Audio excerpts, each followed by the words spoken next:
Did your legal guardian take you to the nut house at 10 to get electroshock because you were too tired to be put to work on the farm on account of your sleepless nights thinking of a better life in a distant land? Did a storm rock that booby hatch and burn it and its crazy dock to the ground, with you managing to escape on a floating chicken coop thanks to the help of a girl who you'll end up talking to in mirrors? After your escape, did you end up hurled into a nightmarish hellscape with freaks with wheels for hands and feet, threatening to chop you into pieces, and vainglorious multi-headed princesses opining that they couldn't wait until you were old enough to take your head for their collection? If so, you must have come to in the unrind.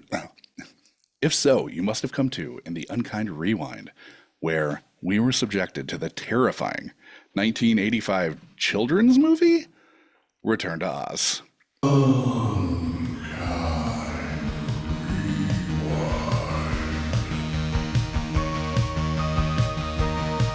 Get to the chopper! You know what you are? You're one of those little fancy lads, aren't you? Link and I are cruising the mountain, bro. We figure we'd some little juice. Salutations! I'm Josh Dugan, coming to you from the land of sky blue waters, where I've been fitting my appendages for awkward single wheels to better get around. Joining us from the Big Apple is my co-host Sean McGrath. Have you been secretly wearing those ruby slippers you found, Sean? No, I didn't find those. I bought them down in Chinatown. Okay.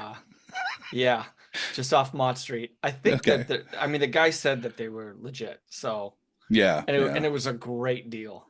I mean, and you can't click them together without knowing like, oh no, this is the use. If I click them together, they're gonna break. So Yeah, single click use. Yeah. yeah, 3 times those things are shattered. Sure.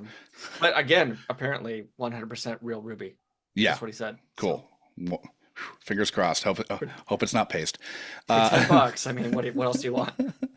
This week we're joined by our special guest, who had not seen Return to Oz since his childhood, spent certain that he liked the right movie set in Oz, coming to Dorothy's backyard, where he's hopefully not been hazarding institutionalization by telling his unforgiving aunt stories of his adventures in a strange other land, Max Rieper. Max, why don't you tell the audience who didn't catch last week's installment a little bit about yourself? Yeah, well, I appreciate that. I'm come from the Dorothy's home state of Kansas, Yes. where electroshock therapy is a routine way of raising our children. Mhm. Yeah, it's what we do here. So Yeah. It's been on the ballot like every year to get it taken off like the Board of Education. It's never but going away. Never going away.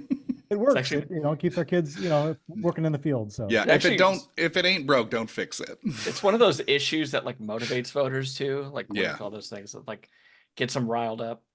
Yeah, it's definitely it galvanizes the voter Yeah, block and gets them yeah. out to the ballot box. It's like weed, abortion, and then electroshock therapy for children. Yes, yeah, because they've got to be put to work. Well, they have to learn. Yeah. So, Max, we know each other from writing about baseball. How long have you been the managing editor of Royals Review? we're going on a decade now. A decade of blogging about a baseball team that, for the most part, has been pretty terrible. So I don't know what that says about my life, but it's been great. The first 2 years you were managing editor, they did go to the World Series. Right.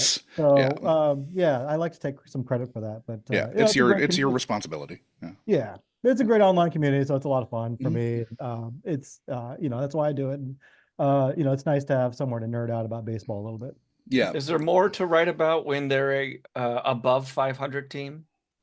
I think Or is there I think less? people we get more traffic, I think, when they're really, really bad. I think there's a lot of gallows humor and people like commiserating about a bad baseball team rather than a maybe mediocre one. But when they got really good, we got like tons of traffic. So Yeah. yeah, So, like you want to be like, really good or really bad. You don't want to be just in between. Yeah. So like the White Sox and the Marlins right now are just like crushing the the clicks. I promise you White the Sox. Marlins aren't. Yeah, not the Marlins. There's no Miami fans.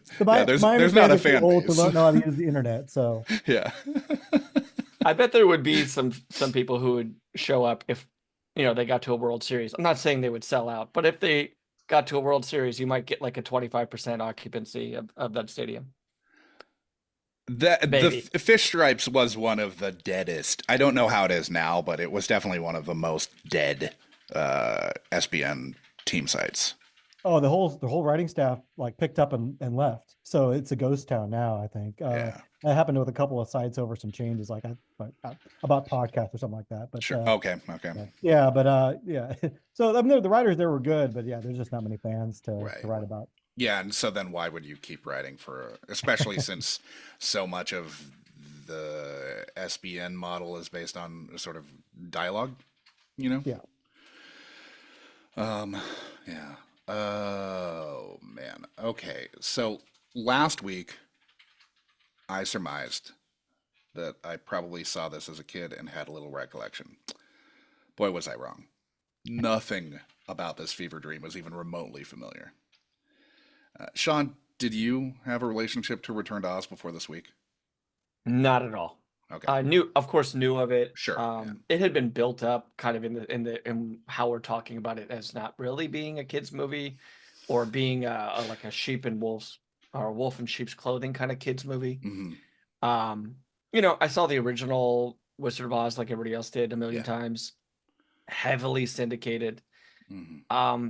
This, I think maybe Josh will know a little bit about this where it existed kind of once it was done with theaters, but I didn't really know of its existence, I think, till probably I was well into adulthood.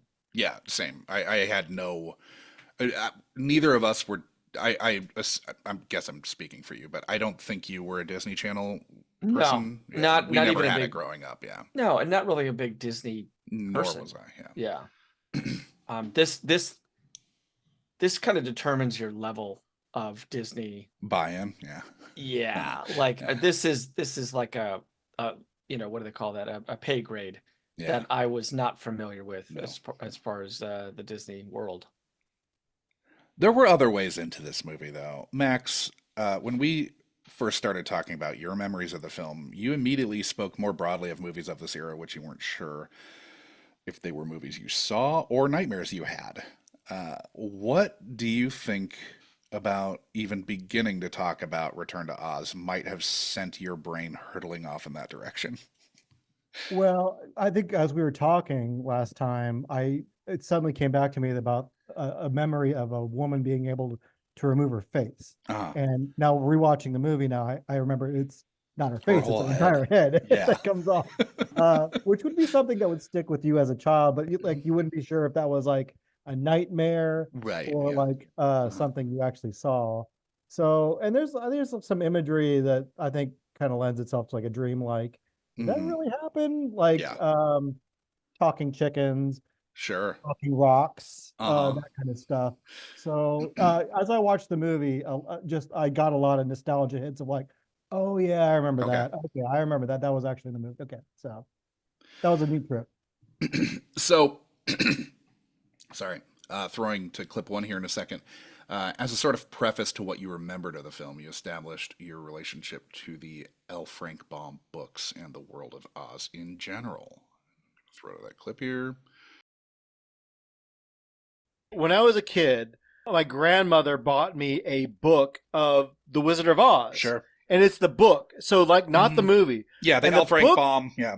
Yeah, the Frank L. Baum book, which is a classic. And the movie is not exactly the same as the book. Right. So it's a different plot and different stuff happens. And I loved the book. And the movie I saw, and I was like, it's not that great. And I was kind of like an early snob of like, oh, the movie's not like the book.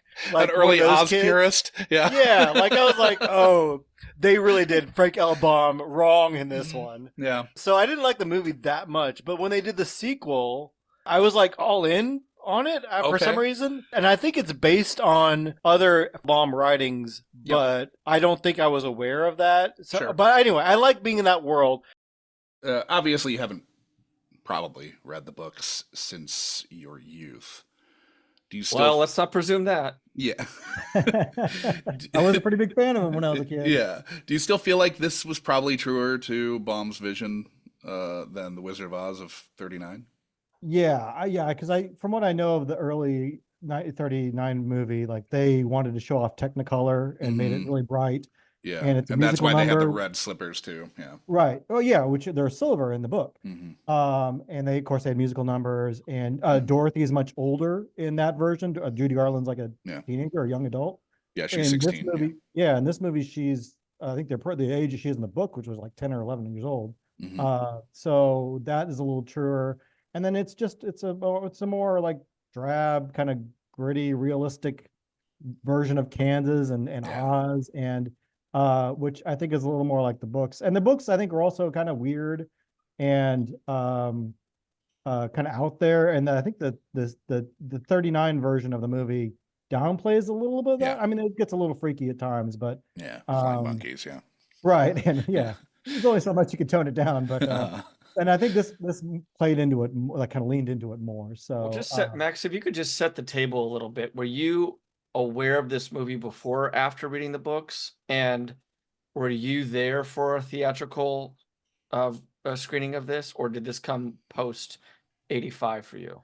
yeah, it's hard to remember. At 85, I was 7, so I would guess I did not see it in the theater, and I would guess that I probably read the books a little later than that. And so speaking of Disney Channel, I didn't have Disney Channel, but I had a friend that did have Disney Channel, and they watched it. That's pretty much all they were allowed to watch, oddly enough. Uh, and so Josh, I think before I talked about, like, I remember making Lego, Hmm. figures of these characters, and it was at that kid's house. So I'm almost certain I watched it on Disney Channel at his house, and then we played Legos.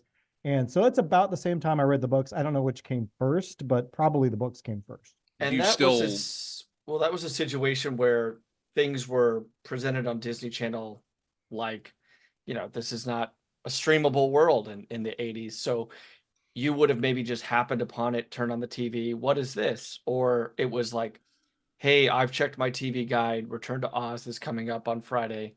Appointment viewing. This wasn't a video store retrieval for you, Max, was it? I don't think so. I don't. Okay. It might have been something my parents picked out, and maybe we watched on VHS, but I don't recall exactly how I watched this the first time. And were there multiple viewings of this?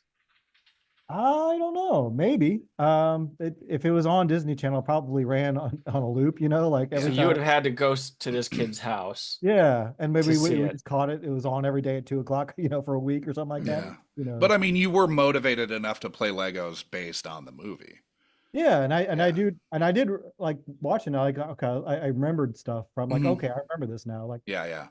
there's stuff. It wasn't like stuff like, this I totally don't remember that. But Do you remember a specific Lego formation from Return to Oz? Yeah, the gum creature that they throw together with the moose head With the and the sofa. couch, and I remember making that out of Legos. And I think TikTok, the robot creature, I made him too. Yeah. Do you think that having gotten the Oz book from your grandmother had any role in why you loved it so much? Yeah, I think so. It was like kind of the first like non little kids book I think I read, like not like chapter book. Mm-hmm. And so I read it like from cover to cover, and I loved it. So I'm sure that, once you're kind of into that world, you're like, oh, I'll absorb anything that has to do with this, Even though, like I said, I don't know why the movie never really resonated with me. The 1939 movie, never really resonated with me as much as anything else. Well, it wasn't pure.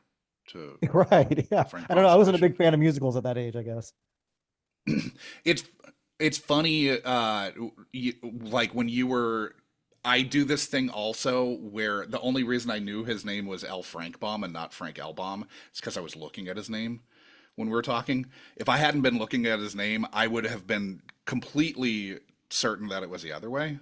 You would have lost your money So on it. yeah, so even like the author's name is like something that I jumble. But anyway, did you still really dig A Trip to Oz this time around? I did. I was Okay, actually okay, surprised how much I liked it. Like some of it was nostalgia, just like, oh, I sure, remember that. I remember yeah, that. hmm But like I was expecting it to be a lot more bizarre and weirder than it was. yeah, Like I don't know. I remember Never Ending Story and Dark Crystal, and I felt like those were really dark and kind of weird. hmm And I was expecting this to be along those lines, and maybe it was for you guys, but for me, it seemed a little more uh like truer to Wizard of Oz okay. than those. But yeah, overall, it was a fun trip. And actually, I was not going to watch it with my 9 year old because I didn't know If it was how gonna, scary or weird it yeah. was going to be.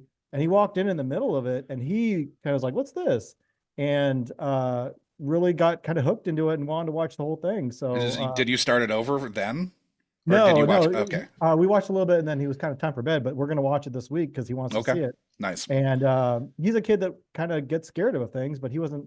And he walked in at the part where the With the headless Wheelers? the headless Oh, witch is chasing after Dorothy, which is like one okay, of the freakiest parts. So he yeah, wasn't fazed by that. okay, right on. Now, I would say, Josh, I don't know what your takeaway was on that, but like, I think the like legend and mythos of this being like a freak out may have been a bit overblown. Like there are some pretty surreal aspects of this, and I think if I'm, you know, 6 or 7 watching this, expecting it to be Wizard of Oz, I'm gonna be scared or disappointed. But yeah, this is not a glowing version of Oz, and that's some of it, I think. I also don't think it was like I don't think it was beyond the pale in terms of like, holy shit, this matches what I have heard about hmm this movie. I think Return to Oz was has this, you know, notoriety to being like, oh, the freakiest thing that Disney's ever put out there. And there were some like sequences, yeah, that maybe if I'm a homeschooled kid, I'm gonna get a little bit weirded out by. But by and large, I thought it was like creative and still within the realm of like, I don't know, a PG rating. Yeah, I think the Wheelers were very much a like step up from the Flying Monkeys, which were also like terrifying to young children. I think the Wheelers were like legit when that first fucking Wheeler pops up or like rolls through and he's got the like metal helmet showing instead of his Well, face. I think the Like, helmets, right, are far scarier. Like it almost feels like they could have gone with that and yeah. we could have not seen this performative Cirque du Soleil.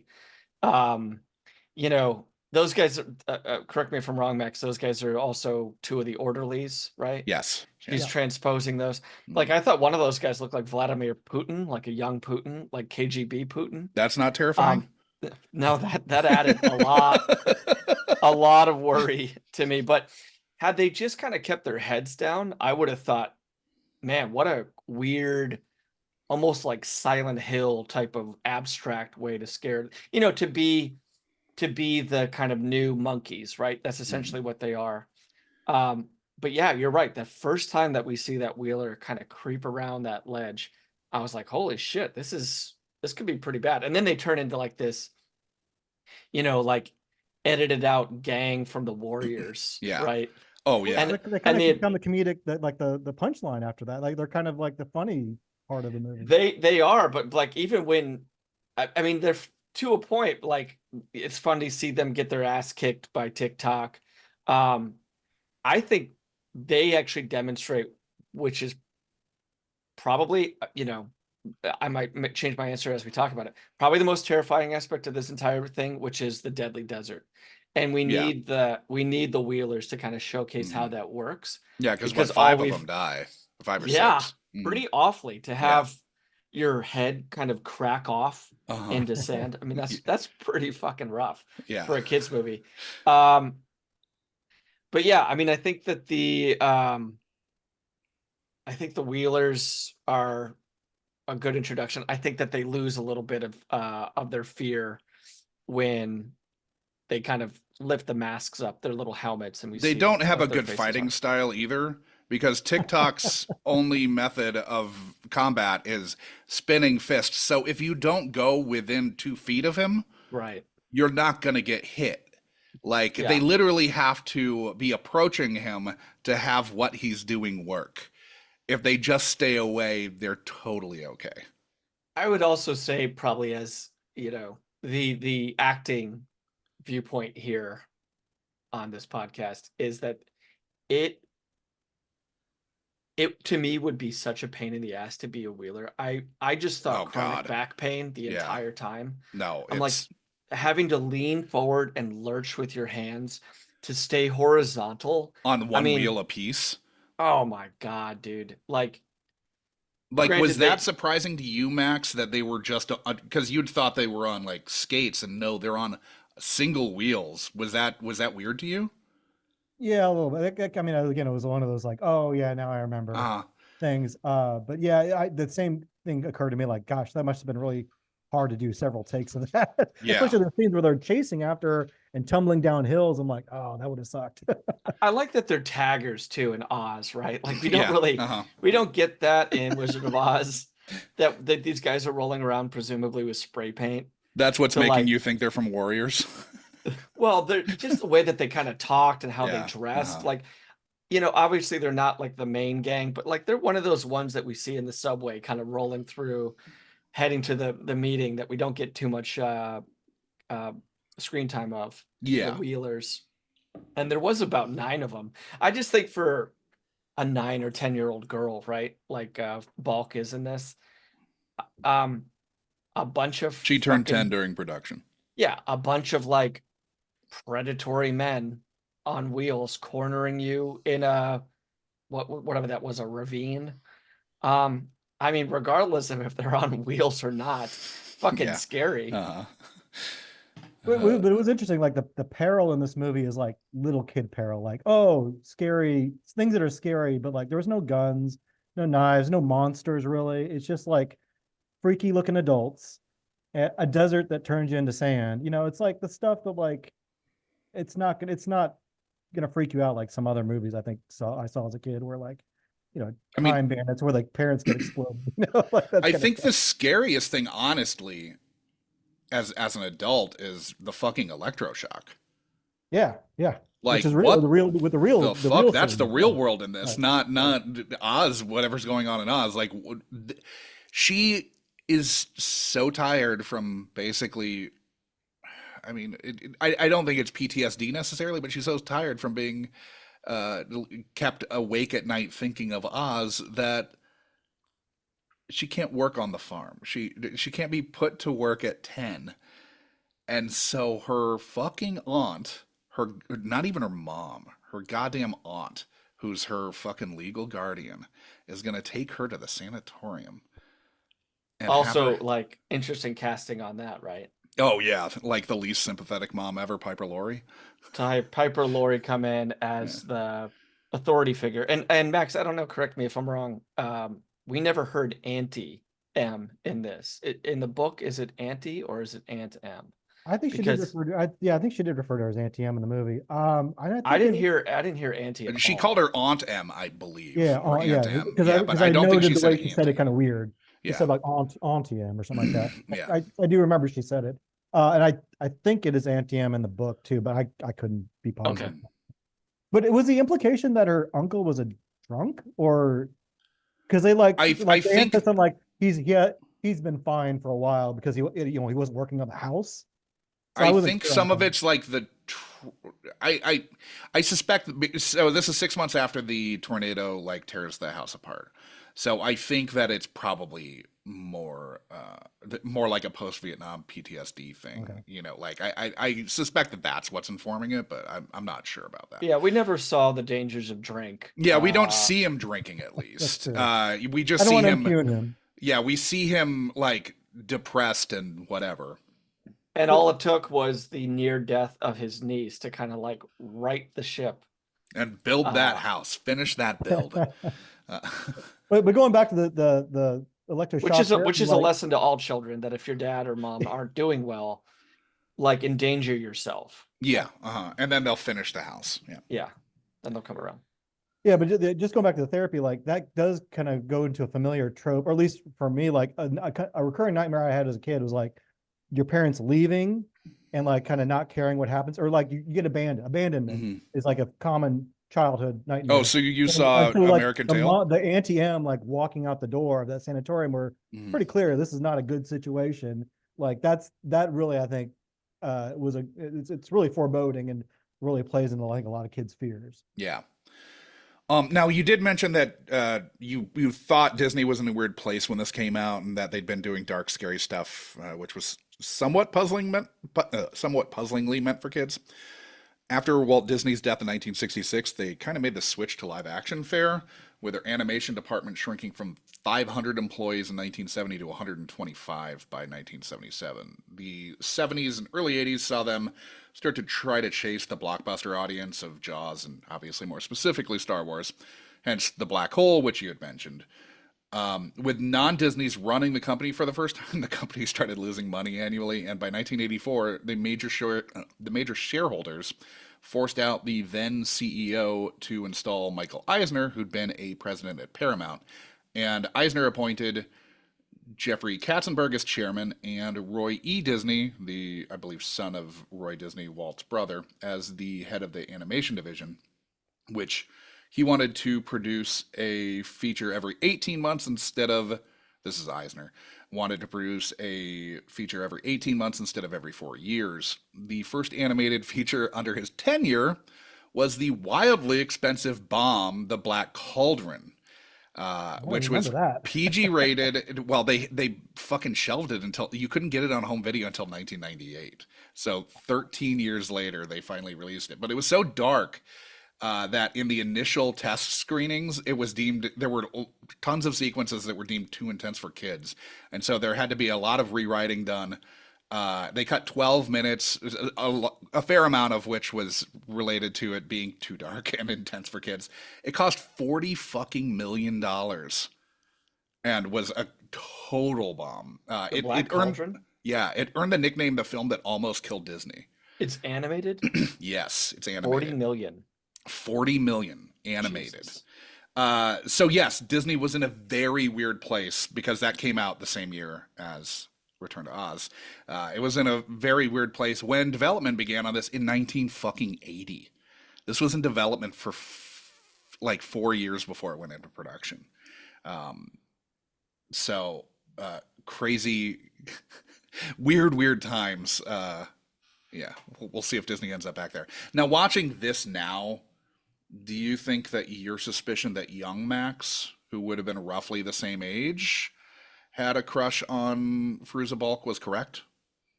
Yeah, either her or the Ozma, the other young girl. Yeah. One of them probably. I don't know. But yeah, that was I think her first acting role, was it not? Like, it's her first feature. She had some TV movie roles because she auditioned out of Vancouver. So she had been doing some acting, but not. This was her like big first role. Yeah. Okay. Yeah, that makes sense. Yeah, I don't. She did a great job. I mean, think about how hard she has to carry this movie, and she's in like every scene, and she does a pretty good job. I don't feel like I would, like some child actors are pretty bad. I think she held her own. Oh yeah. Yeah. Are you yang that some child actors are pretty bad, Sean? Yes. Yeah, and we talk about on this podcast a lot about how you live or die by the kid actors. And I agree with Max. I think that Fairuza really comports herself well. She's kind of doing an impossible job here, right? She's Dorothy Gale. Yeah. She's coming in here like, a new Hannibal Lecter or a new Joker, where you're like, you can't do it again because someone's already done it perfectly. And yeah, she's kind of playing this younger version. I wonder a lot too if they had just set this with a similar aged Dorothy, if it actually would have done a lot better. I think it kind of would have, but even though it's against the books, right? Like as Max said, she's younger in the books. But if you give people the connection that like, hey, this is Dorothy from 39 and all the shit that she went through, and now we're picking up, it's very, very rare to have a sequel. Well, and Murch didn't view it as a sequel, which is also weird. Walter Murch, the director, and he was the one who sort of like was he got this ball rolling because Disney owned the rights. Honestly, it doesn't fucking matter what Murch intended, Oh, right? I know, Because I know. It's viewed what as we a sequel, get, absolutely. we get 6 months after the tornado. Mm-hmm. That's what we get early on. She's been to Oz. No one believes her. Yeah. Like, we need to have. Sorry, Fairuza. I think you're great, but we need to have a 16-year-old girl in that part, who I is found it some. very distracting that she was. Wait, what? Like while I was watching, I had to be like, wait, okay, so how old was Judy Garland when she shot this? Was she 14 or something? And like, I'm just no, she was 16. She was 16. She was 16, but she's also Judy Garland, right? She comported She's herself like she was older than 16 when she was oh, 16.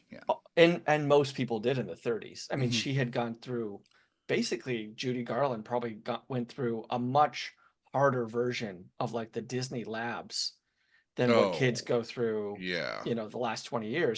She was in, enunciation classes and like Mhm. finishing schools and Mhm. dance and my God, singing classes. So by the time she does Wizard of Oz at what, 16, she's coming out of that thing with the precociousness of somebody in their like Yeah. late 20s. Well, I mean, she's very shortly thereafter, basically fully addicted to substances and like Hollywood chewed up and spit out Judy Garland. Like it really fucked her over. Right, but I mean, after Wizard, we have what? Star is Born. We have Yeah. Spirit of St. Louis. We Mhm. have the shit that she did with Andy. Is it Rooney? Who's the guy? The Mickey Rooney? Rooney. Mickey Rooney. I Movies wish it with was Andy Rooney. I know. He'd have a lot of gripes about her drug use. Yeah. I guess. Uh-huh. Another thing that bothers me is when people crush up pills.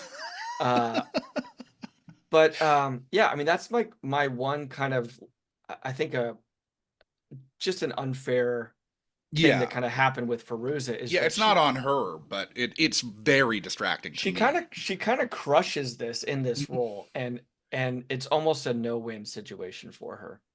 I think that's what people were expecting when they signed up to watch this movie, is they were expecting a sequel to the 39 version. Sure. It was bright and had musical numbers, and it's the thing they remembered. And this is different. They made the Scarecrow, Tin Man, and Lion, who appeared in this, look very different than they Yeah. do in the original version. They're not human actors; they're Mhm. special effects. But interestingly, they do have a nod to the 39 version by having the ruby red slippers, which are not in the book. And actually, Disney paid. I looked this up after the movie. Yeah. They paid a lot of money Mhm.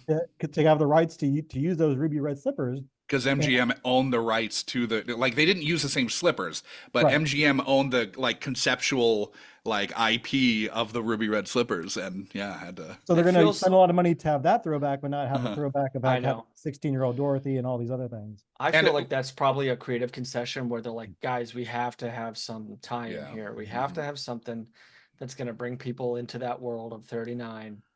And I don't care what it costs. Let's just get it done. Yeah, because he was the Gnome King, which we'll get to eventually. He was supposed to have had a belt that was his garment that gave him power or whatever. Oh, Balk, by the way, was especially the scenes where they're shooting in Kansas. It was like freezing. It was like freezing temperatures, and she was like crying and not saying anything, not complaining, but crying because she was so fucking cold. Did they shoot in Kansas, or was it like? No, they shot all of this in the UK. Okay, that makes sense. That was the the producer they brought in. They fired the original producer and during pre-production and brought in another producer who's slashed the budget, and Disney wouldn't let him go on location. Murch wanted to shoot in Algeria and Italy, and they put the kibosh on that and made them shoot everything at Elstree in the UK. I think, but I think the scene where she kind of comes to, like laying in the mud next to Mhm. the river. I was like, I hope she wasn't there for long. I mean, there's no ferny pad. It is a river. Like, Yeah. she's just got to wait for Toto, her co-star, to kind of come up and save her. There's something though that Max said, which these new friends of hers, and one of the reasons why, again, I feel Return to Oz falters is that you have very humanistic friends in Wizard of Oz. You see their Mhm. faces. We don't see any faces here, right? Yeah. Like they're only the bad people really that Mhm. we see. But her friends, TikTok, Belina, Jack Jack, Pumpkinhead and uh, the Gump from the Gump, forest. So they're Forrest Gump. none of them have like a relatable face where we can Mhm. see them being, you know, Yeah. even happy because Right. they don't have the characterization in their faces to show fear or happiness. Yeah, I So did want to ask you guys, like, what did you think of the special effects? Because, like, what kind of struck me is like some of them look really pretty impressive for 1985, yeah, the stop and then motion some clay scenes it's stuff, like, like the rocks, the Gnome King stuff looked good, but the animated rocks looked fucking terrible. Yeah, so I I guess that think was the same company that did the California Raisins it's Oh. Will campaign of Vinton. the 80s. Yeah. Yeah. Shout out Will Vinton. Well, then, yeah, But yeah, I think it's a little inconsistent. I do think the heads work really well. yeah. Yeah.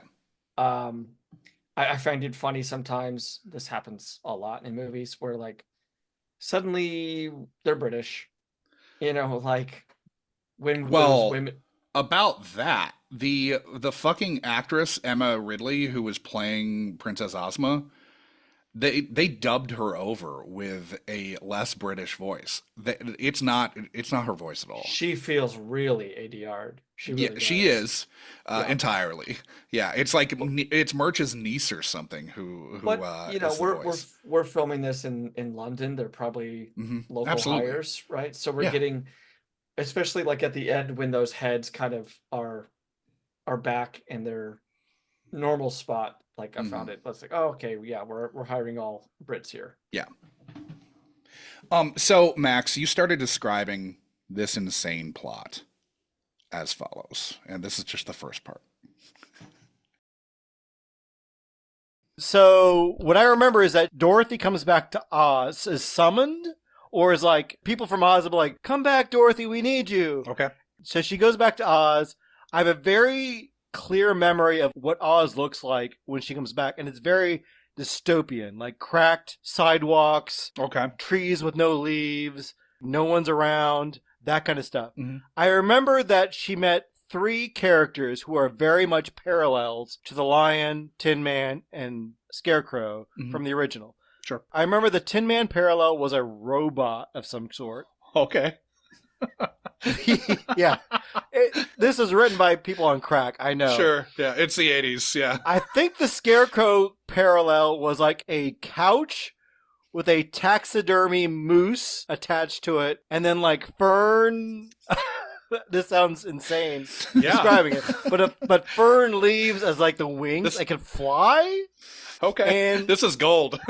yeah, like something like that. And I think he was like I know the Scarecrow wanted a brain. This creature wanted life. I think that was the whole thing. Is like these creatures wanted like the gift of life or something like that. Okay. And I don't remember what the parallel to the lion was. If it was another Sure. animal or what. But I know there was like 3 parallel. Like there was exactly the same as like the original, but just like these are updated versions of the 3 characters she hangs out with. So, do you think that this decrepit, rundown Oz was a thing that drew your younger self in? Maybe. Yeah, it's a different look of Oz. And so just to clarify, like that's the parallels I got a little bit wrong. The Scarecrow parallel is Jack Pumpkinhead, Uh-huh. who is a pumpkin head Yes. on a scarecrow's body, which is very similar. Creative and then name. the lion's parallel is Gump, the Yeah. taxidermy moose on the couch. So And then of course Belina is our Toto. yeah, which even though Toto's in the movie, but he's replaced by a chicken. Which, Toto doesn't make it to Oz though.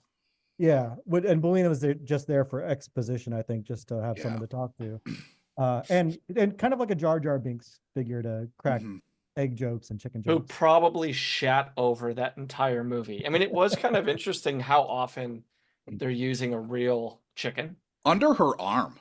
They've got a 10-year-old lugging 40 fucking chickens around on set, which is crazy to me. What's the 40?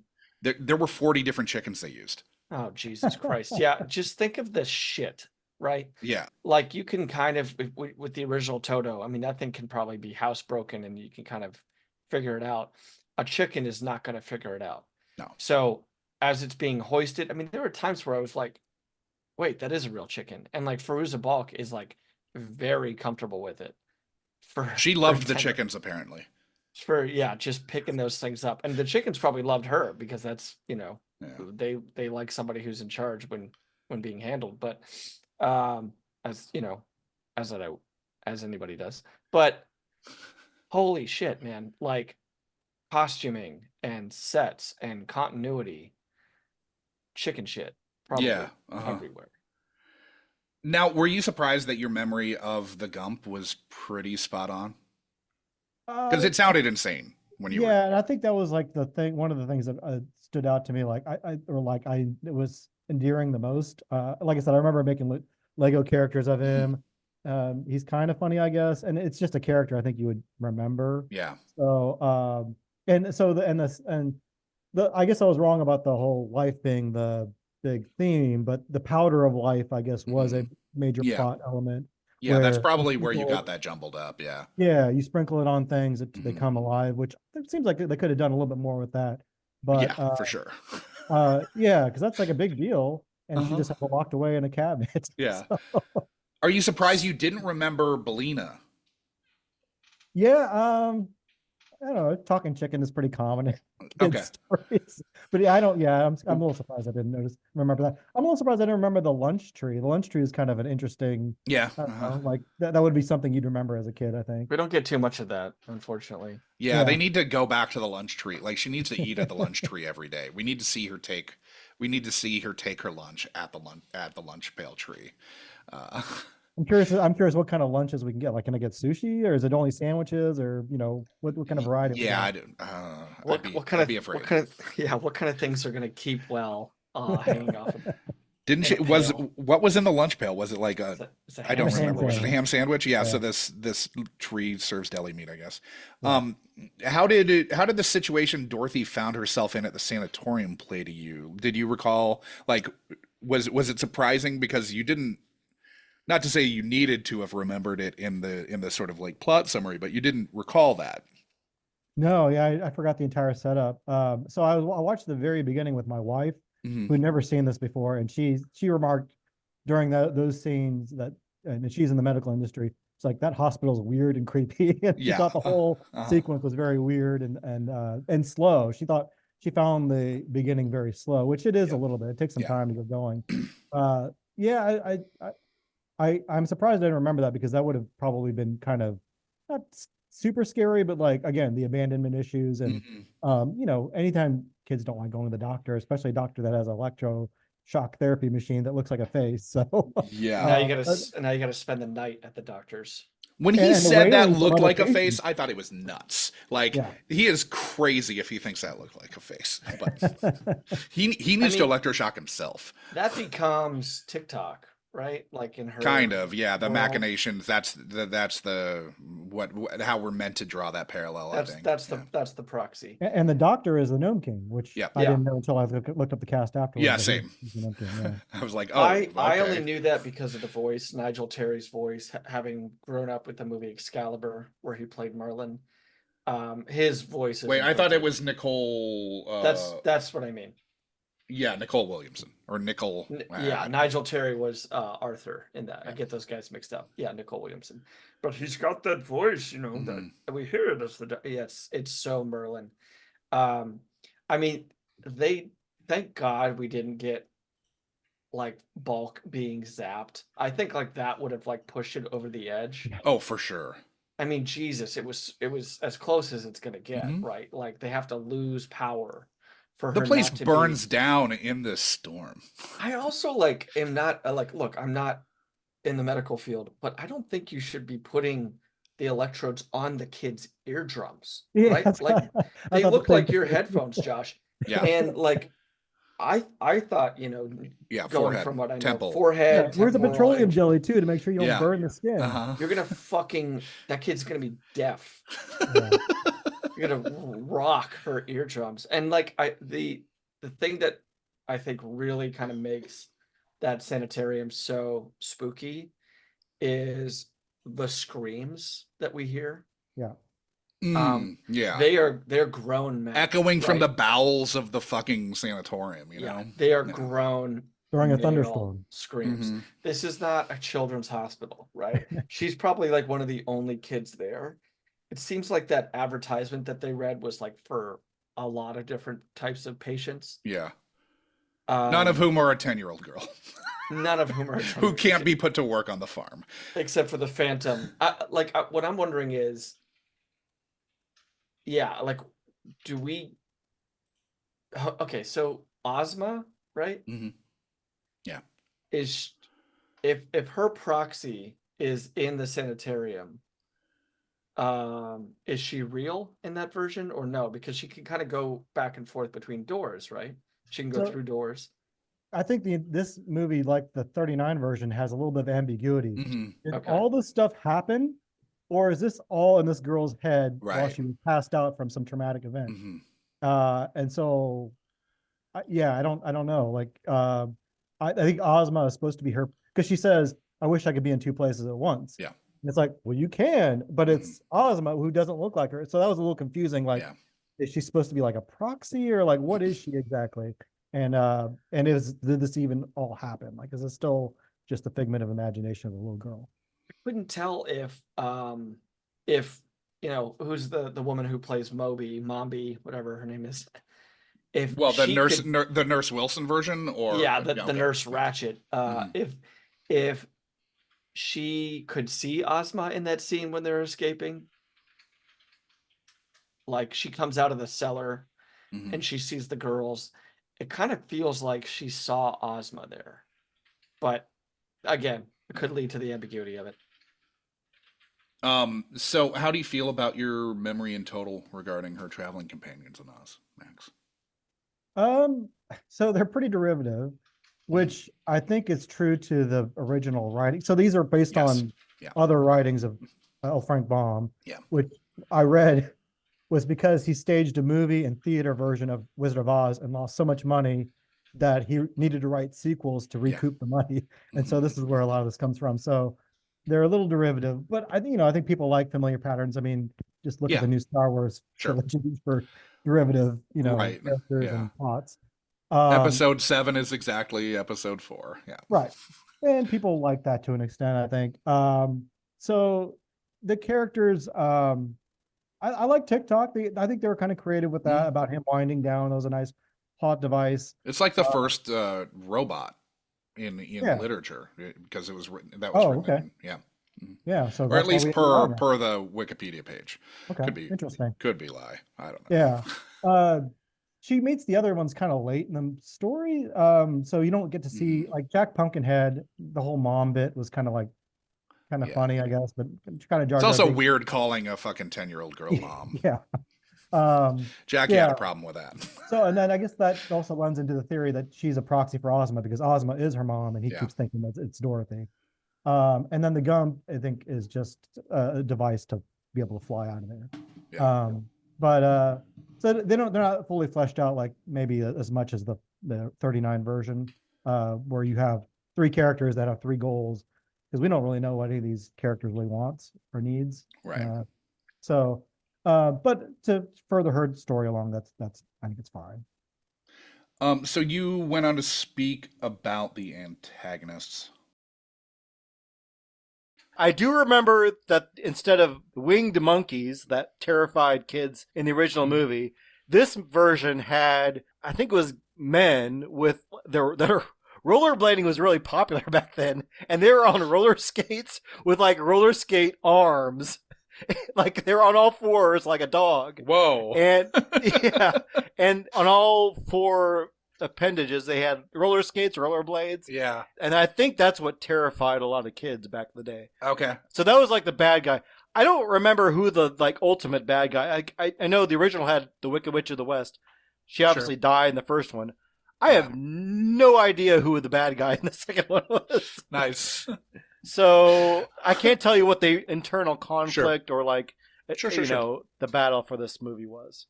How do you feel about your recollection of the Wheelers? Pretty good. I think I mostly remembered them, Mhm. and it's interesting that they stand out so much more than the Gnome King, who was the ultimate bad guy, or Yeah. even Mondi, Uh-huh. who I remembered the head changing things, but I didn't really remember if she was a good guy or bad guy. Yeah. But yeah, it suffers. The movie suffers a little bit, but you don't see the Gnome King until Right. what 2/3 of the movie's done, Hmm. Maybe and even longer, honestly. yeah, It and he's feels not like like, a very long time. and he's changing his appearance all the time, so you don't really Hmm. know what he looks like Yeah. until He sounded like you know, if you know this name, hit us up in the comments. The big face in Tron, Yeah. whoever that is, the AI basically of Tron. Hmm. And again, we're coming out a few years after that.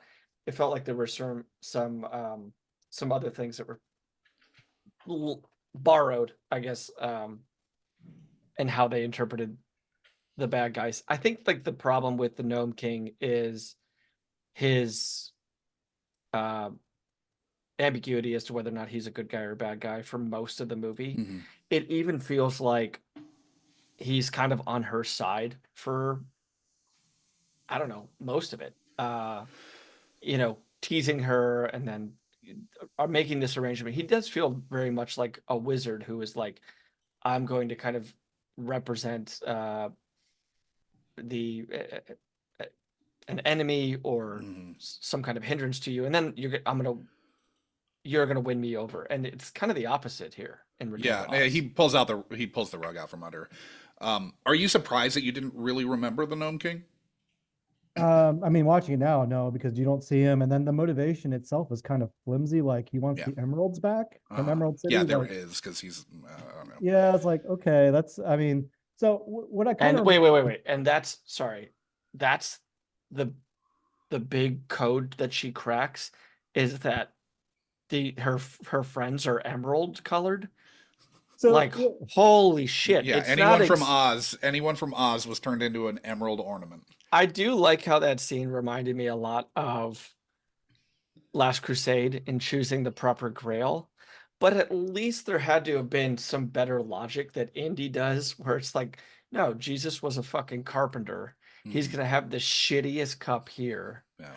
Instead, it was just, oh, they're green. Oh, no shit, Dorothy.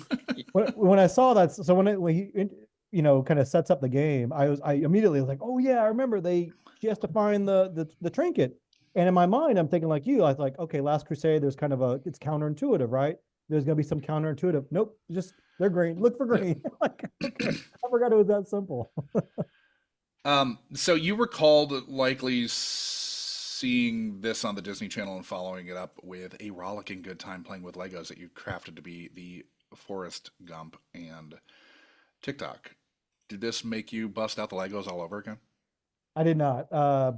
but yeah, no, I may have to do that though this week. That sounds like a good time. Are you still in touch with that friend? No, I'm Can you not. can't play Legos No, together? I don't even know if he has Disney Channel anymore. So Okay, what a Why bummer. be friends with them? yeah, exactly. Now, for the next clip, you recalled an icy reception when you told others that you liked Return to Oz. If I recall correctly, the movie did not do. I don't know if was it released in theaters. I don't know, but it did not do well. I don't think it was well received at the time because I kind of remember being like one of the only people that liked the movie. I was like, "Oh, this is a great movie," and other people were like, Okay. "No, it's not. It's not a good movie." Sure. So you were getting pushback as a kid, like no. Yeah, it was a weird, creepy. I wouldn't be surprised to find out. I have no idea who made it. I wouldn't be surprised to find out like Tim Burton had a big hand in it, or like someone like Sure. that because like it seemed very kind of creepy. Like, and that's kind of why I liked it. I think is because it was kind of creepy. It was kind of weird. It didn't seem Disney at all. It seemed very like, oh, this is some weird stuff. Like this isn't a kids movie, and I think that's kind of what drew me to it a little bit. All right, so you felt like you were in the minority in liking this movie back then and wondered if it had even gotten a theatrical release. Well, it had a $28 million budget per the New York Times and made just $11 million at the box office, with the Times guessing it could have lost as much as $29 million, as they didn't seem to be including the $6 million on prints and advertising in the budget, and the distributor only got a little under half of the box office revenues then. It finished 81st at the year-end box office in 1985, behind Perfect, young Sherlock Holmes, life force beat it out, where a character is walking around nude the entire movie. Uh, and Just One of the Guys. It just beat out Crush Groove, Gotcha, American Ninja, and Better Off Dead. Most of these films that finished around it did not cost $28 million. Having seen this just now, is it surprising to you that it lost that much money? No, because like I said, I think people were expecting one thing and it delivered something else. And I think, and afterwards I did read that, like you mentioned, the Disney management changeover.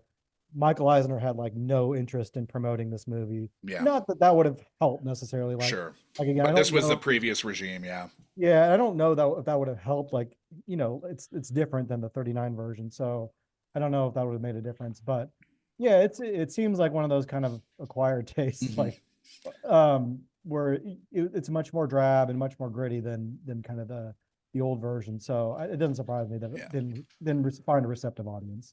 Josh, if they had figured out a way to get like maybe a bare brush shot, like Just One of the Guys in this movie. Oh yeah. I mean, it probably would have done much better. I Yeah. mean, I guess that maybe Or that's Matilda May walking around naked as an alien. Well, Yeah. I mean, yeah, which is helps. very memorable. Yeah. But like, let's say Princess Mombi, instead of heads, just has bosoms that she interchanges. Oh, that would be, yeah. I also, yeah, I mean, talk about a big swing. So I'm guessing the budget all went towards special effects because it's set. They filmed it in the UK, I guess. What I did note is I thought Oz, the set, like looked that looked expensive. cheap. Yeah. Well, I know I thought it looked cheap. There wasn't anything around it. I thought that the the room with the heads, yeah, and the interiors in Oz interior looked looks expensive. Yeah. But a lot of the movie is set in there. Like most of the movie is set in there, and then the exterior of Oz looked just like any kind of run. Right. Any. So I thought that was kind of cheapy, but I mean, the special effects I guess probably cost. The claymation shit surely cost a ton. Now, you wondered if Tim Burton had worked on this. Do you think you might have made a subconscious connection between Jack Pumpkinhead and Jack Skellington from The Nightmare Before I'm sure that was probably it. Yeah. Okay. Because Tim Burton did not, from what I understand. This is he didn't. But I mean, he did like nod to Jack Pumpkinhead as like an inspiration for Nightmare Before Christmas. So he was inspired, or he wasn't influenced by it at least. This is about an $85 million budget today. Yes. 80. Yeah. The 28 million translates to about 83, which is CGI chicken nuts. Instead of real chicken crapping all over the place. Which to use like kind of a current movie would get you like a Bullet Train with Brad Pitt. Or even like Elvis was around that. Oh God.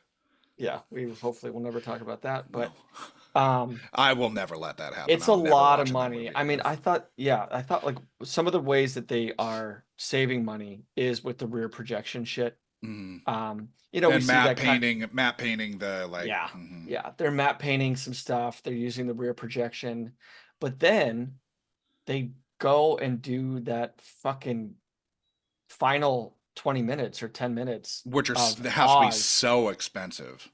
You have what, 200 people there? Yeah. It's a small cast up to that point. Like and then it just explodes. There's so much. It's so opulent. Everything costs so much then. It goes full Great Gatsby. And that last 15 minutes. It's like, and shout out to all the little people actors. As I've said, the 80s is the golden age for little people actors. And they got fucked when computers figured out how to make things shorter.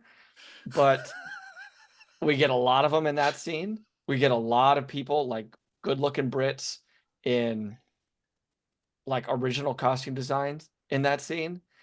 It's like, it's everything is ramped to 1,000 in that scene. Yeah. Which like leads me to this weird issue I have with the kind of crux of the movie, which is like, why go back?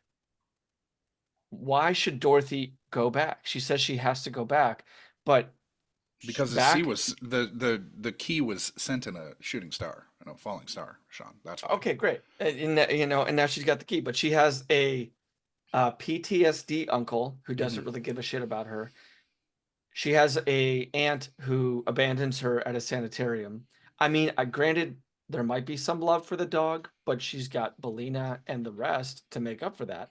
There's no real urgency to go back because it doesn't feel like in the original where she loved these people around the farm and, you know, she wants to return. There's no place like home. Home is a fucking shithole post tornado. Yeah.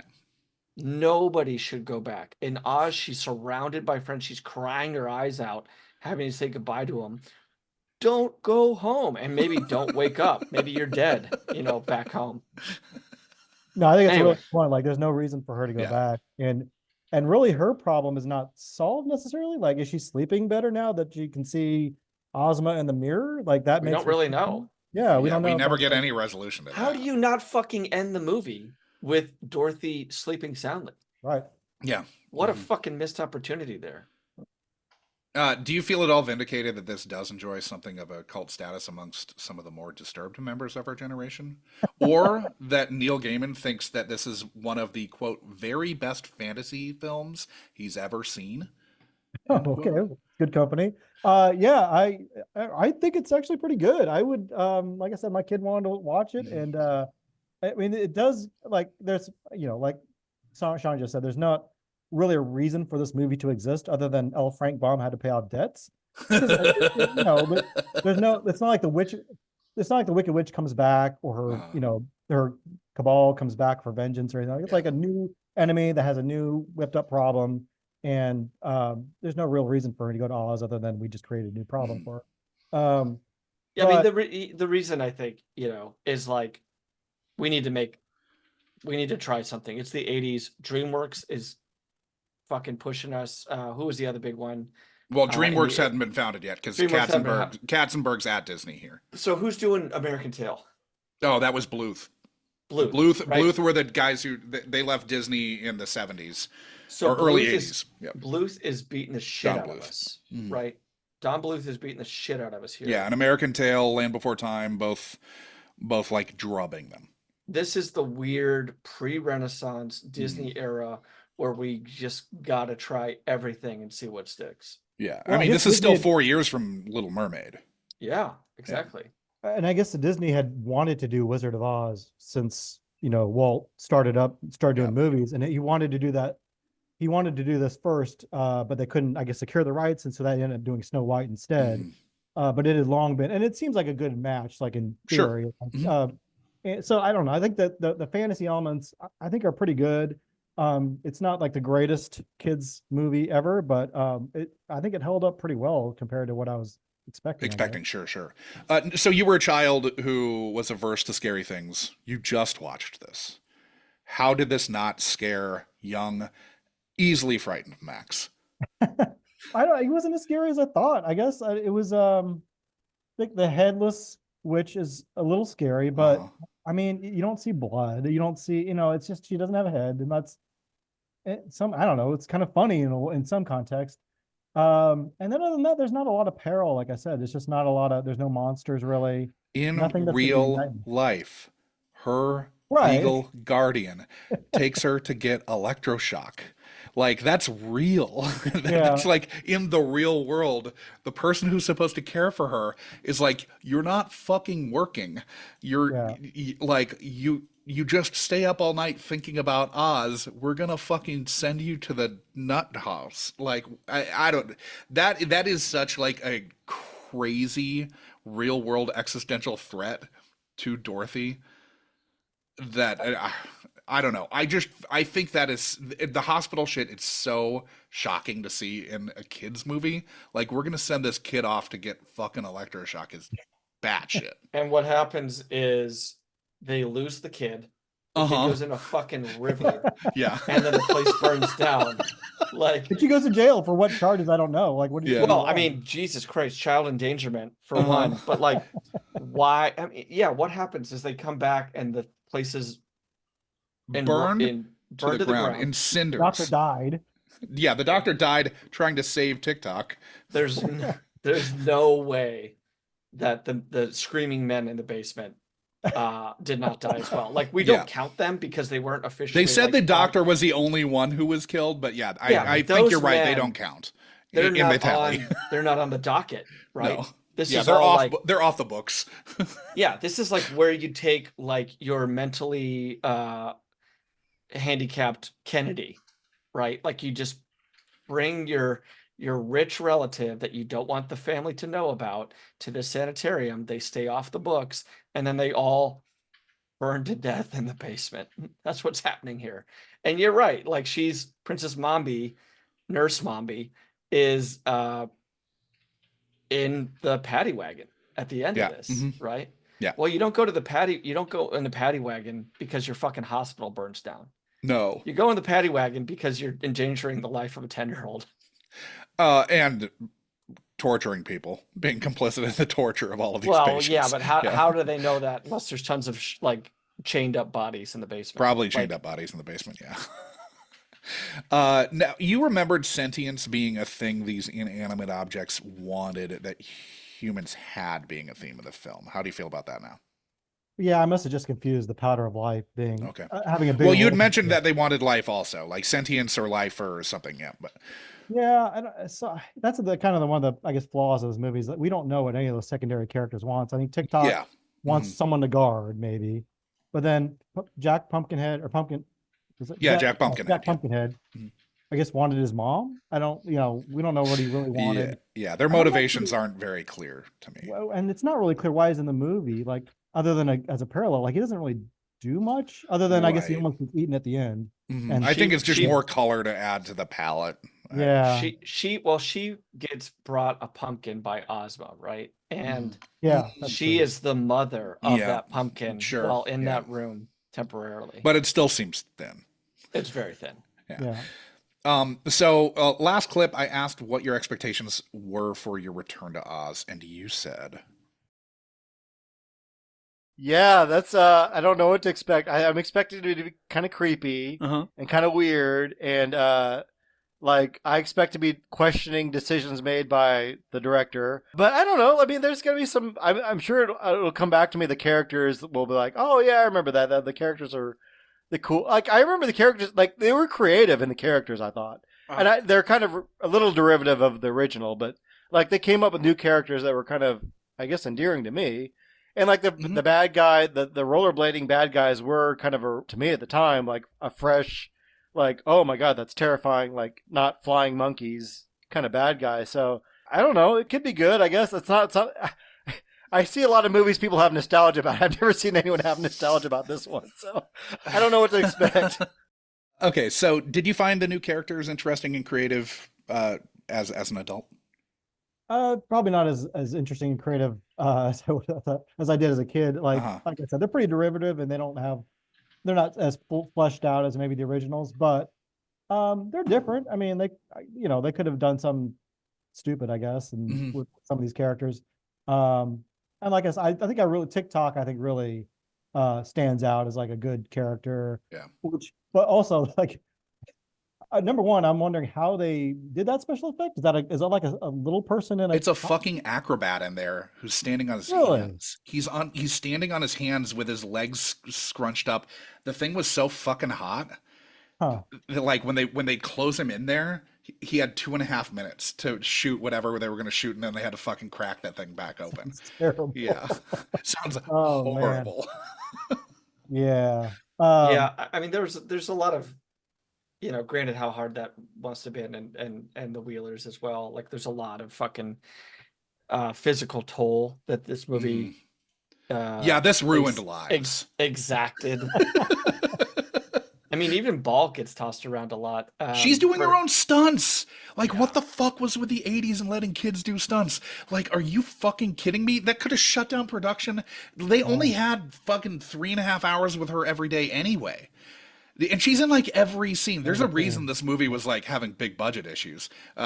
You don't have a kid this young in the movie. You have this person be 16, or you have the character be 16. You have a young looking 18-year-old who can work fucking a normal amount of time, 3.5 hours a day, and she's in like, I don't know, it feels like 98% of the film. Did the Wheelers play against your memory of them as terrifying? Or how did they play against your memory of them as being terrifying? Yeah, they seem sillier as an adult. Like Sean said, like when you first see them and you see the cap with the Uh, face on it, that seems initially terrifying. And when there's a horde of them, I guess coming down, like at first you're like, oh my gosh, but then they get pretty silly pretty quickly, I think. And I don't, I think it's kind of some kind of overacting, probably intentionally so by the yeah, main Wheeler, sure. where he's kind of playing it goofy. Hmm. I don't think you want to be too scary for a little kid. Yeah, there was probably a note like, play this a little broad. Right. Yeah, they're kind of clownish, and then it's pretty clear they're pretty subservient to Mondi, and Yeah. she's just their, I guess, servants. So yeah, it wasn't as scary as I thought it would be, and it didn't seem to scare my 9-year-old. Okay. Now, I do follow people on Letterboxd who hold a great deal of nostalgia for this film. Do you wonder if you've maybe just fallen in them with the wrong crowd? I actually asked, so I told people I was doing this, and I asked around what they that they watched it, or if they even heard of it, and no one I knew had heard of this movie. Like they're like, oh, there's a sequel. So somehow it escaped many people's consciousness. And So it's maybe on I am the wrong Disney. crowd. Everyone has Disney Plus, it Right. feels. It is there for anyone to watch. It was on Disney Plus. Yeah, it's Yeah. right there. If anyone wants to find it, available for streaming. So the lack of collective nostalgia had you worried that maybe your childhood enjoyment of the film would be doused. How do you feel about those concerns with a rewatch in the rearview mirror? Yeah, now I just feel like it's like it was an acquired taste that maybe it takes a certain intellect to appreciate. Sure, yeah. No, but I do think reading the books as a kid was a big part of why I enjoyed it. I think obviously most people didn't read the books. They're basing their opinion off the 1939 version, which is great too. But this is not. But that didn't click with you. Yeah, and but this sequel is just not going to be in line with that. So I get why it's not a commercially mainstream success or anything like that.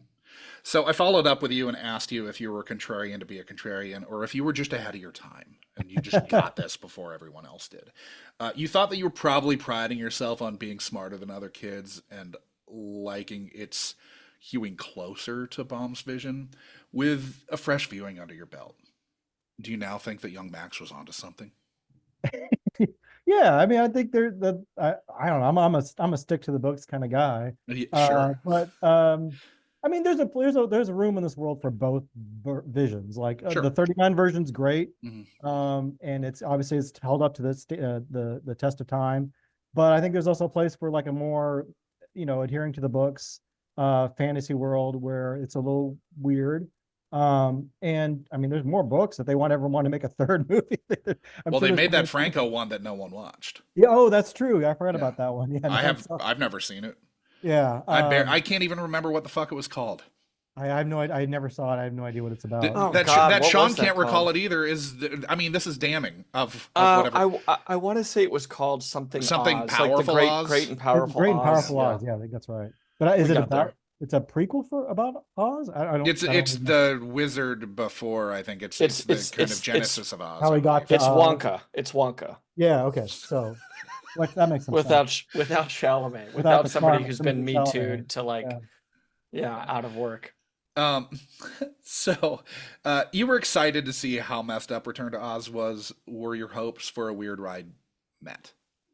No, it wasn't as weird as I thought. Now I'm wondering if I should go back and watch other like Never Ending Story and like Dark Crystal just to make sure. Well, don't watch Like- them too soon. So- Wait for the podcast. Wait for when we come back. Sure. Yeah. But your imagination takes off as a kid. You misinterpret and misunderstand things. So Oh, sure. it's possible like the electrotherapy stuff just went over my head as a kid. Like maybe Right. I didn't understand what they were doing. Like, oh, she's just going to the doctor. What's the big deal? Mhm. I don't know. Like in some of the stuff, obviously I misremembered. So, sometimes I may have confused things for nightmares that I actually did have. Sure. Yeah. So picking up the scraps, is there anything we've missed that anyone wants to talk about?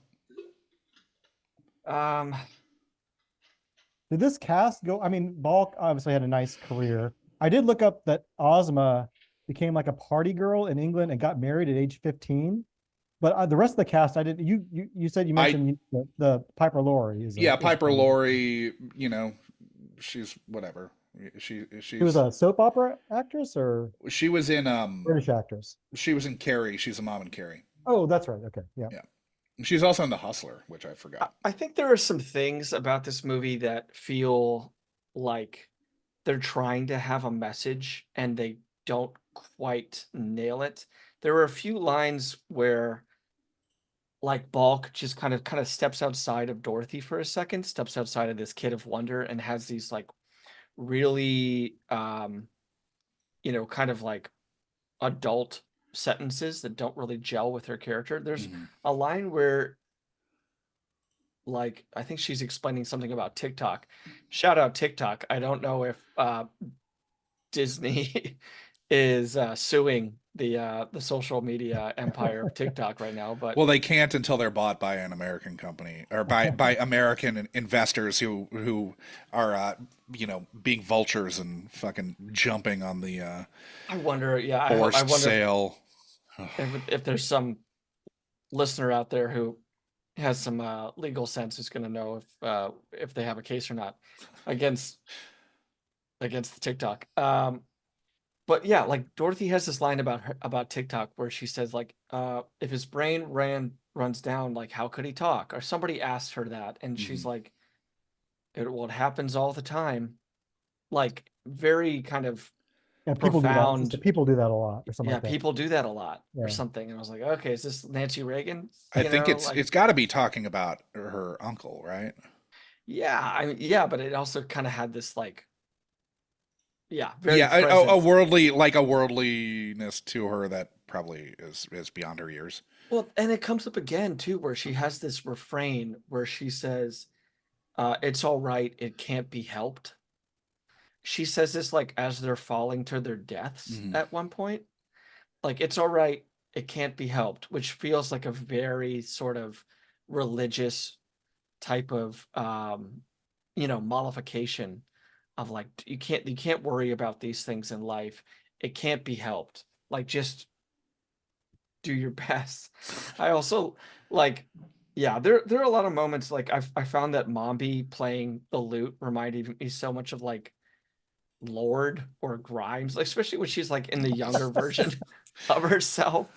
Solo project forthcoming. Yeah. I harp a lot on scores on this show, and like it started off pretty bad.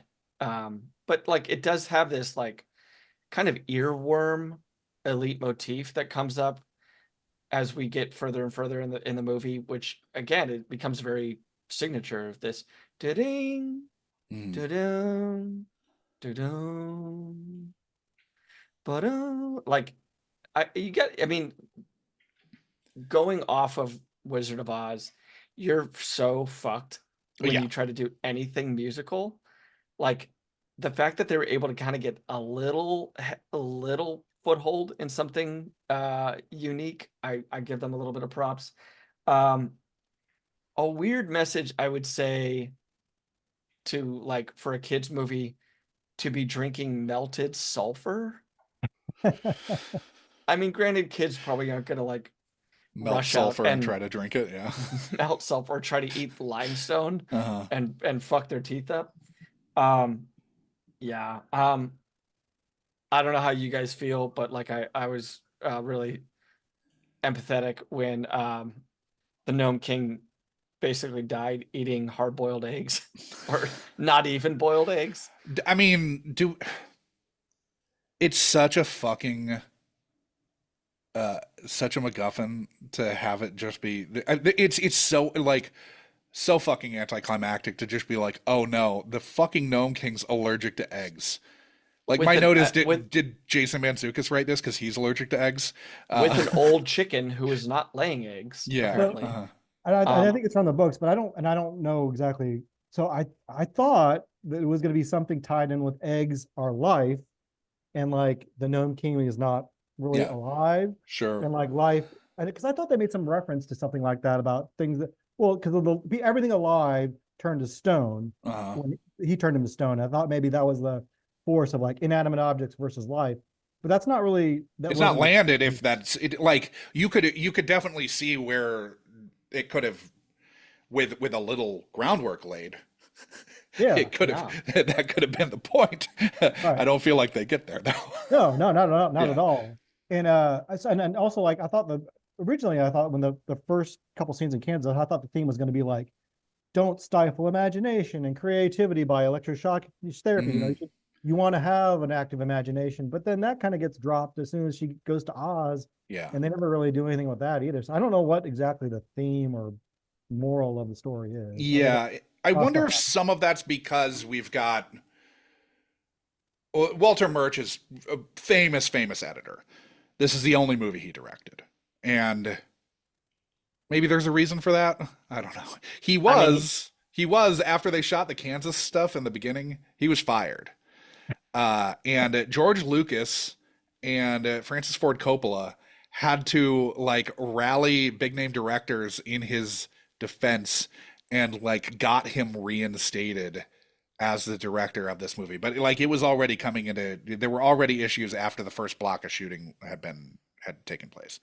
I did notice Gary Kurtz was the executive producer who famously greenlit Star Wars. So I did know there's a connection. But they brought him on to replace Paul Maslansky because they were worried in pre-production that the budget was getting out of hand. So they brought in Kurtz to like rein in the budget. He was supposed to have like cut it to 16 mil, but at a certain point it ends up back at a reported 28. So I don't know what the fuck happened. He does a good job of representing turn of the century Kansas, though. In the UK. Well, yeah, like that. It looked like Kansas. That first 10 or 20 minutes, like going through the shanty towns and like a flat prairie. And we learn where she's from. She's from Franklin, Kansas, which is an actual town in Kansas. So, did you go there over the past week to? Yeah, I'm going to make a pilgrimage this week just to go see it. That's cool. where Dorothy's from. Are you going to go to Cottonwood Falls and get electroshock? That place burned to the ground, my friend. Okay. I should mention that Fairuza Balk was the second youngest of roughly 1,000 actresses who auditioned to play Dorothy, which is pretty crazy. She just missed out on Boys Don't Cry to Hilary Swank.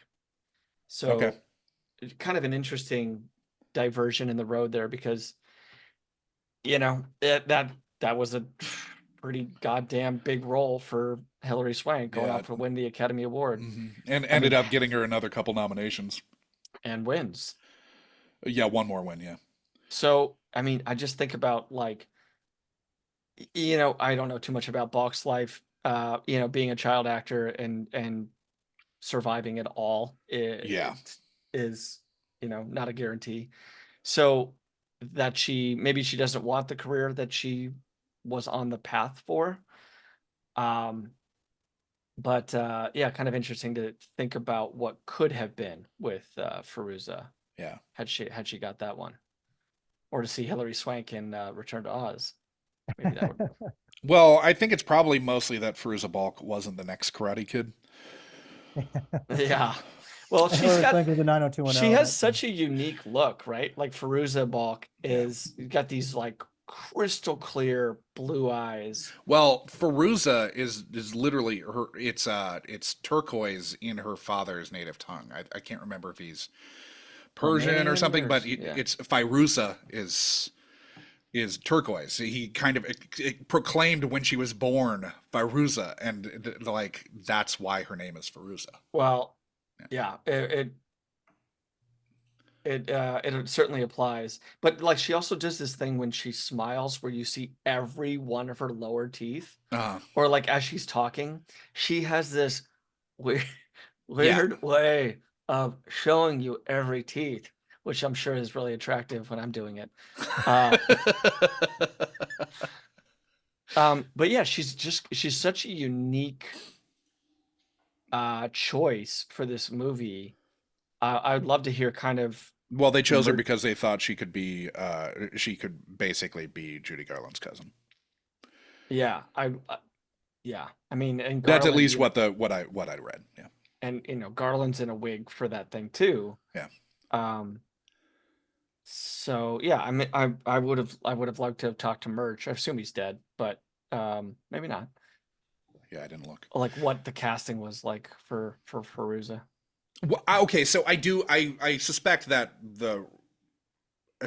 some of the motivation with going so young was also that they were probably expecting that there'd be sequels. Yeah, and they complain a lot less. They don't know any better. Okay, so let's move on to major gripes.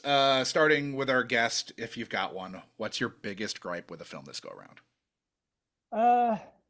I mean, just the fact that there wasn't like a big theme. The bad guy being kind of lame at the end. Mm, You could have. I don't know if you wanted something super scary. I understand you got to kind of hold it back, but the fact you don't see him really, like Mombi would have been a pretty good bad guy. yeah, you could have 'Cause just what I stuck there. Yeah, and what I remember from the books is that Oz is a lot more filled out. There's like 4 distinct geographic areas. It's like the north, south, east, west, which the 39 version only kind of touches upon. But there are witches in each of them. Yeah, well, And, they're good witch of the north and south, and wicked witch of the east and west. Yeah, right, which you could have done a lot more sure. with. But I know if they wanted here to Baum's original works, I guess that's maybe that the Gnome King is. I think I'm pretty sure that's part of one of the stories. It is, yeah. Yeah, but just they could have done more with him. I think, like Sean says, you don't really know if he's even a bad guy. I guess the his minions seem a little menacing at first, but we're not really. I mean, Mom, and also I thought maybe Mombi and him were like rivals. Like, Yeah. I thought that maybe they'd go at each other, and that would be how Dorothy gets out of it. Well, he So, does imprison her, so I could see where you would have remembered that maybe being that they were rivals. But he yeah, imprisons her. She's basically beholden to him anyway. So. so maybe a In clearer conflict would have been. Yeah, sure. for them. she's beholden to him. Because he's getting But- her the heads. Yeah, but also like Dorothy just kind of opened up the gate to her fucking palace, like just like. Yeah. Well, I like think that. there's But no it's need, easy. but there's no need. Everyone else is like turned to stone, so there's no need for her to Plus, like have it on lockdown. she just wants people to come in to get more heads. Mhm. So there's that. So, Sean, what's your big gripe? I think the traveling companions is the biggest fucking misfire on this. Shout out Brian Henson, his return to the Unkind Rewind. Yeah, But him as Jack, TikTok, Gump, Belina, like there's just no, like, maybe kids can be like, oh, they're funny or whatever, but the emotional attachment that we have as kids to the Cowardly Lion, the Tin Man, the Scarecrow, Jesus Christ, what a departure from that, because we see no real humanizing character in their face like we could with the makeup and the costuming of the original 3 companions that she had. And again, we get them later on when she kind of animates things, and who fucking cares now? right. Because they're a guy in a suit or 2 guys in a suit for the lion and shitty versions of the Scarecrow. Again, he has no articulation to his face. I think that's a really big thing. And as Max said earlier, we don't really know what their intentions are. I mean, Jack kind of wakes up and wants a mom. Yeah, TikTok we don't know is what their just motivation is at all. part of the army. Gump is just a slave. Whereas very clear intentions. I want a fucking heart. I want a brain. Yeah. I want courage.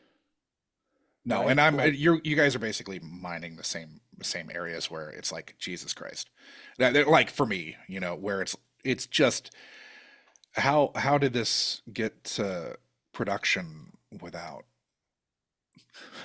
these things like established? I think what they're doing, is like, if this is a completely new property, they're taking the time, they're fixing these problems. But with Oz, they're just banking on those 2 letters. Yeah, They're saying we can just get through this. People are going to come. They're going to fork over their money. they didn't. Because this is an odd property. Yeah, they fucked it up. This is an Oz property. So like, let's not really. Oh well, it's kind of in the book, and it's mentioned once in the book. Like, you have to know what to pick and choose. Well, and the crazy thing is, it's not like the books, the later books in the series weren't something that like, oh, everyone fucking read these. Max Right. did, and did. Max probably didn't read the books that this was based on. Yeah, I don't think. Yeah. And for Wizard of Oz, right? Like, such a departure from the book, right, Max? The original. Yeah. It No, doesn't- yeah, in some respect. It doesn't matter. Right. Yeah. So, how would we fix this movie for today's audience? Starting, if you've got something, starting with Max. Otherwise, we can. Yeah, I think you need some sort of like cuddly creature you can you can merchandise. Like, Oh, sure. Yeah. like TikTok is kind of cute, but he's a robot. Yeah. So I don't know. Like, yeah, better flesh out those secondary characters. Better motivations, but just like more personality. Like Sure. Jack Pumpkinhead he just says mom a lot. He's not really that funny or No. interesting. Gump is barely Uh, aware of what's going on. It yeah. seems like. Yeah. So probably just have better sidekicks, I think would be the big thing.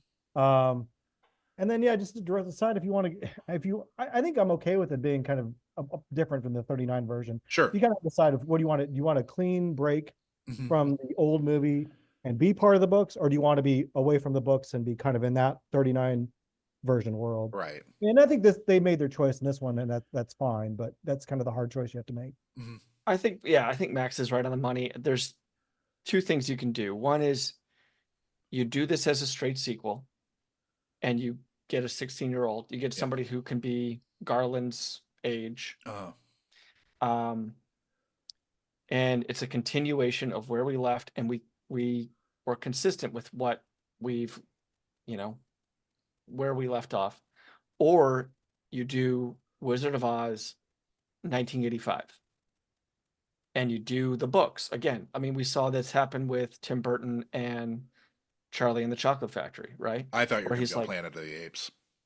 well, there's that, but or even everybody, Wonka's it's not from the books at all, and but even before Wonka, right? When he Yeah. did Charlie and the Chocolate Factory, he's like, I'm going to do a straight adaptation of the book, which is what the book's called, Charlie, not Willie. Yeah. And it doesn't really succeed for a lot of reasons, but at least we kind of knew what was going on. There's a Charlie, there's the grandparents, there's, like we went along with it because we knew the rules. We don't know the fucking rules here. Yeah. We don't know where we're jumping off of. Mhm. And it feels like they wanted their cake and eat it too. Yeah. My fix is you need a script doctor to actually ground all of the motivations and really like make sure that you have like an actual fucking villain that makes sense, and that the secondary characters also have motivations, that they're not just there to be traveling companions to the main character, because right now it's just everything's kind of flat. Everything's flat and there's tons of shit in it, right? Like there's everything's flat, like motivate, like in terms of like depth of character, not like, I think their like production design's not flat, and there are interesting things in the movie, but I think just motivationally speaking, like, does anyone have any motivation here? The only person with motivation is Auntie M, and she just wants fucking Dorothy to do shit on the farm. She just wants a night to fuck her husband back to life. That's the problem, is that Dorothy is not sleeping, so she can't get her fuck on. Yeah. She wants that kid. Yeah. She wants that kid out by 8 p.m. So your read is that he's distraught because he's not. not finishing the house. He's gotten blue balled, basically. Dude, I mean, he's in a 6 months long of like not getting to get boned or bone. Try trying to get laid when you got kids running around the house who won't go to sleep. Yeah, it's not going to happen. Okay, so saving graces. Max, what was your favorite moment or element of the film? I thought now or like when I was a kid. Now, rewatch. Yeah. When I was a kid, I think I liked the game conclusion. Like, I thought that was at the time kind of cool. But like I said, now I was a little disappointed with something so straightforward and simple. Now I don't know. I guess like you kind of said, it's kind of a cool bunch of stuff that happens, but there's no real common thread that binds everything together, really, other than Dorothy. So it's just, there's kind of like a lot of neat moments, but I don't know if one particular stands out. Okay. So mine would be, and I'll preface this by saying I don't really know her work. I have kind of a bad connotation from how poorly she was directed in American History X, but I think Balk is really good here. I think the workload that she has to do in something like this. She's probably got mental and physical scars from a production like this. Sure, absolutely. But she's really brings it. Like those are real tears at certain points. And Probably because it's so cold. Probably because she has hypothermia. Or there's like a piece of set that is like nicked, her calf, or Lord knows. But yeah, I mean, coming in as I said earlier, an impossible job to replace Dorothy in our minds. This is, as far as I know, the only time between 39 and 85 that we see Dorothy on film. That is, there were animated. other sequels, but I don't know what I don't know who was in them and what characters. Yeah, they could be some. Yeah, I don't know of any other Wizard of Oz movie that would have been in kind of the public eye in the last 40 years. And Balk, I think she kind of exceeds expectations, and certainly she's put herself on the map for me. I wonder, Josh, if we'll ever see Fairuza Balk again on this podcast. Yeah, we'll see. We'll see. Not to get ahead of ourselves. I think for me, it was the like zero fucks given about terrifying the intended audience, because I don't think there's any way that the Wheelers and that the fucking hospital that Dorothy is sent to are not like terrifying to a child. I think they're both. It's really funny to me to just see how they treated their audience. So for me, that's my favorite part. Okay, so getting out of here, Max, overall, how did you feel about your return to... Sorry. Your return to Yes, Oz. I know. I stumbled over it. How did you feel about your return to Oz after all this time? It was a great nostalgia trip. Like I said, it wasn't as weird as I thought, and it wasn't as bad as I thought. I mean, like I said, it's not a great, coherent film, but as like something that's creative and an extension of what we've seen before. It was a good way to spend 2 hours. A little long for a kids movie. They could edit it out some things, I think, a little bit. But overall, I thought it was pretty good film that it was better than I expected, for sure. Nice. So before we say goodbye to the listeners at home and to the audience on YouTube, where can listeners find you, Max? They can find me at royalsreview.com. It's mostly going to be baseball talk. So, the daily threads are open. Yeah. The daily thread, because there's a news thread every day, and those are not. Yeah, those are open conversation. You wouldn't have to be a Royals fan to. But it's that's a daily site. thing. Yeah, it's a baseball site. But yeah, it's a good community where we talk about all. Obviously we had Josh on as a writer, so we're going to veer into some strange topics at times. Yeah. It's a great place to come and hang out. So anyone that wants to hang out on their site and chat, like I'm always in the comments section. So stop on. We want a very vague reference to Return to Oz in some article this season, and only the hardcore Return to Ozers should get it. Yeah, something about eggs being poisoned, maybe. Yeah. Bobby Witt had a tough night going 0 for 5. Probably had some poison eggs. Well, thank you, Max, for opening up your childhood to the scrutiny of the Unkind Rewind. We're so glad you joined us. Thanks, Max. Thanks for having me, guys. This is fun. Yeah, this is super fun. So glad you could make it. You've just listened to another installment of the Unkind Rewind podcast, mining and potentially ruining your childhood for content, one film at a time. Unkind Rewind is a Munchcast production and can be ingested wherever you listen to podcasts and on the Unkind Rewind YouTube channel. Music for this and every other episode of Unkind Rewind was composed by Divorcio Suave. Rate and review Unkind Rewind on Apple Podcasts, Spotify, Good Pods, Yelp, IMDb, Consumer Reports, Google Reviews, and TripAdvisor.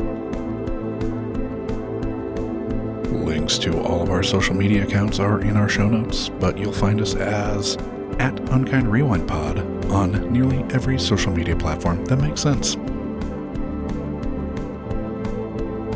If you had a question, concern, complaint, or positive feedback, you can email the podcast at unkindrewindpod@gmail.com, or you can join the lively Muchcast Discord to discuss this or any other episode of the Unkind Rewind with like-minded people. This dialogue with the pod may just make it into the next week's ep, so chat away. The Unkind Rewind Patreon will be coming soon, so start squirreling that pocket change away. Thank you for listening to another Unkind Rewind.